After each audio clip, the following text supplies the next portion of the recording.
आजची रेसिपी आहे सर्वात सोपी मिक्स भाजीची।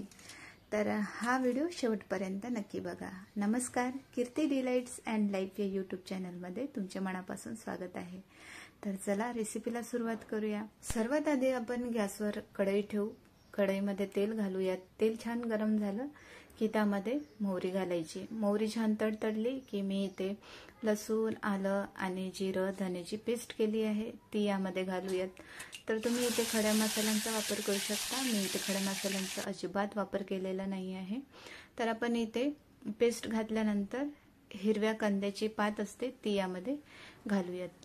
तर हिवाळा चालू आहे आणि हिरव्या कांद्याची पात भरपूर बाजारामध्ये आली आहे। तर तुम्ही हिरव्या कांद्याच्या पातीचा वापर भाजीला नक्की करा।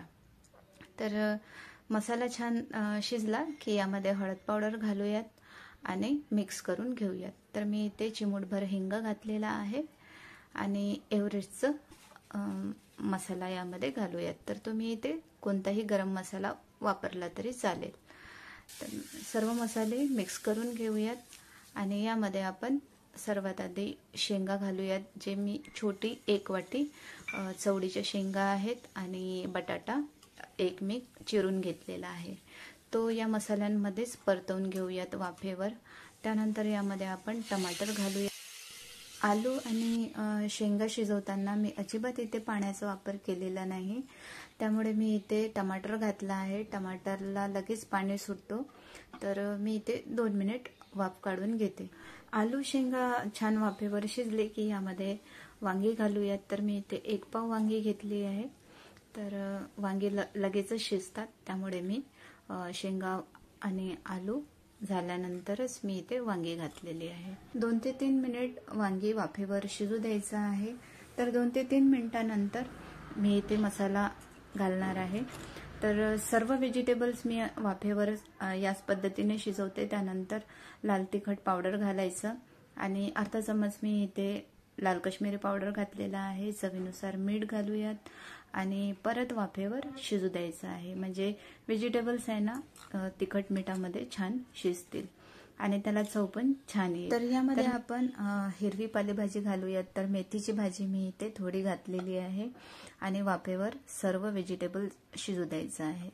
तर मी इथे वाफेवर छान व्हेजिटेबल शिजलेले आहेत। यामध्ये आपण गरम पाणी घालूयात। तर इथे थंड पाण्याचा वापर करू नका, शक्यतो गरम पाणी करून भाजीला घाला, म्हणजे भाजीची चव पण खूप छान लागेल।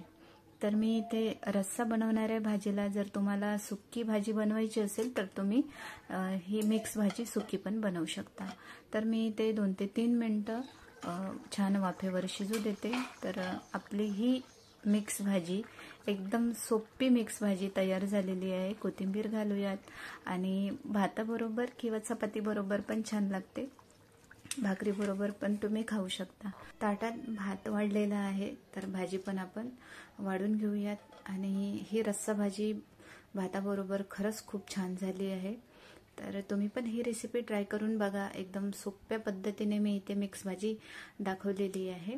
हा व्हिडिओ बघितल्याबद्दल खूप खूप धन्यवाद।